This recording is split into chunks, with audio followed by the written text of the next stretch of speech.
We are going to look at reactions of alcohols, and you have, let's say, CnH2n plus 1 OH as homologous series. Like any other organic matter, they go through combustion, but there are other reactions involving for alcohol: oxidation, elimination, and esterification. And I'll give you one example of each. Combustion, I'll go after ethanol. Ethanol is C2H5OH. It's et because you have two carbons. I'm also going to open the structure and say OH is attached to a carbon that still has two hydrogen, therefore it's a primary alcohol. Primary, secondary, tertiary, they go through combustion. This is liquid plus oxygen gas.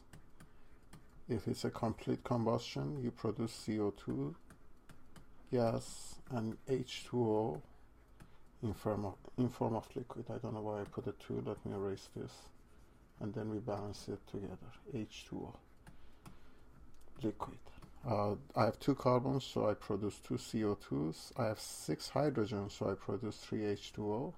Total number of oxygen and product is 3 plus 4 is 7. One of them is in alcohol, so I need 3 more. Combustion.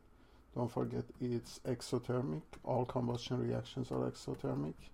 Burning alcohol is extremely clean. It's a clean fuel, and then you get a blue flame. Now we go to oxidation reactions. Now primary and secondary alcohols can be oxidized using an oxidizing agent. Oxidation is different from combustion. So primary and secondary. Now the oxidizing agents that you have accessible to you are either potassium dichromate 6. The 6 is the charge of chromate, which is plus 6. And they have to be acidified. The other one is potassium permanganate 7, and 7 is the oxidation state of MnO4. We usually go after dichromate, which is orange, and it turns into green when oxidation takes place. Collectively, you can put a bracket and O for oxygen in between to represent an oxidizing agent. Now let's just look at those reactions. So I'm talking about oxidation. If you are a primary alcohol, once you have your oxidizing agent and sulfuric acid, you will produce aldehyde first, and then if you let the reaction go further, you produce carboxylic acid. So let this be 2A, for example, and let's just go after one alcohol. So I go after methanol, primary alcohol. The carbon still has 2 hydrogen attached to it, the one that is attached to functional group hydroxyl, methanol.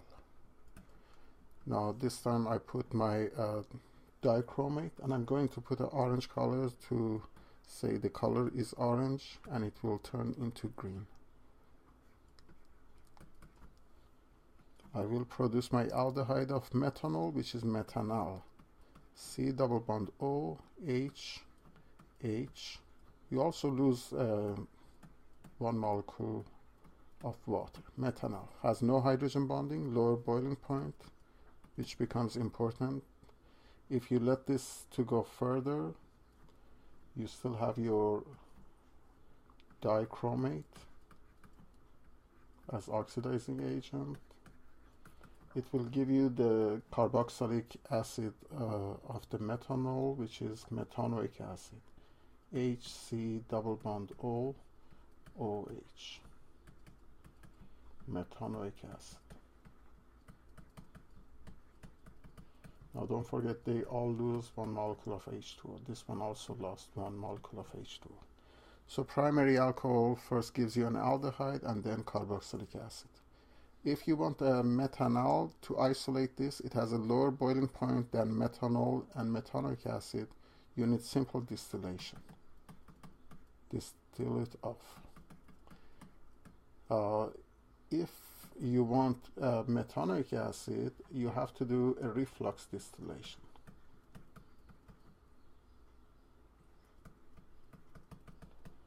which you have a boiling flask usually, and your condenser is vertical.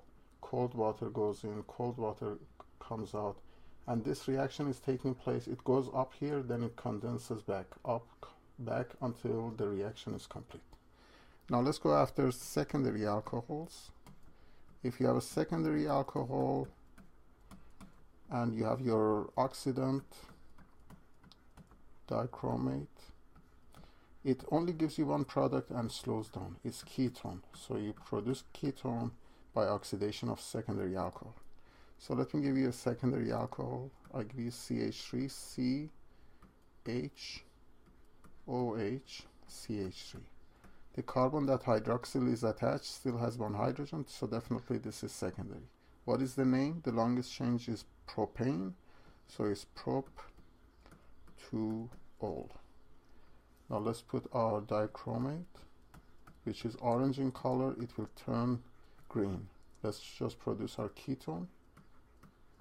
CH3, C double bond O, CH3. You also produce one molecule of water. Now this ketone is 1, 2, 3 carbons, so it's propanone.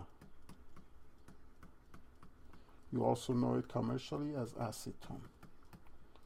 Now one thing I want to do is just go after my oxidizing agent and say, in your data booklet you have Cr2O72 minus. You don't have the orange color, you have to remember this. And some oxidation and reduction required acid. In this case we use sulfuric acid.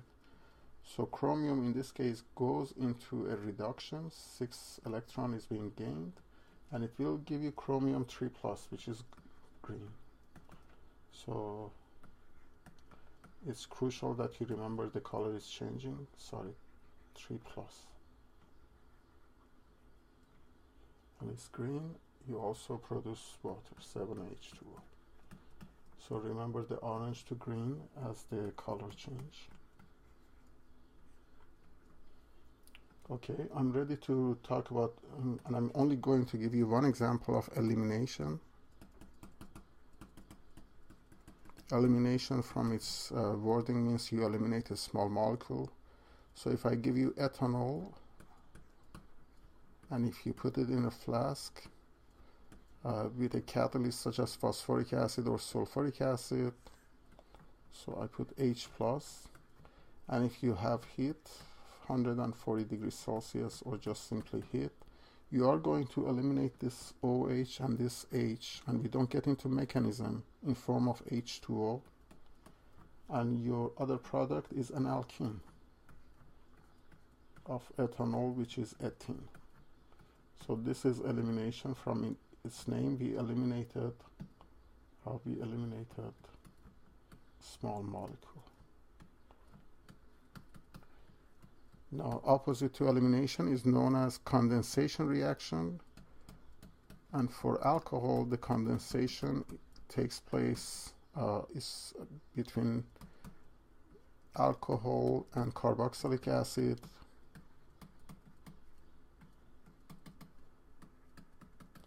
Produce ester and water. So you're condensing water out, therefore condensation or esterification. I'll give you one example, and once I get to carboxylic acid, I reinforce the example. So for example, let me take methanol, CH3OH, and let me take ethanoic acid, CH3COOH. Except I flip the molecules, so it's the functional groups are next to each other, CH3. So here I have my alcohol, methanol. I have my carboxylic acid, which is ethanoic acid. It's equilibrium with a very small Kc, usually about 4. You need sulfuric acid, which is a catalyst and dehydrating agent, in order to shift equilibrium to the right hand side. So I'm catalyst, also I'm dehydrating agent. Now what happens is the OH of the acid and the H of the alcohol, they form molecule of water and condense out. so you lose H2O, and then I put the remainder next to each other, and that's your ester, which is CH3O, C double bond O, CH3. The name of the ester is the first name of the alcohol, which comes from methanol, so it's methyl. The last name is last name of is the carboxylic acid, which was ethanoic acid, becomes ethanoate. Now, esters have good smells and usually used in perfumes or flavoring agents. So those are the typical reactions of alcohols.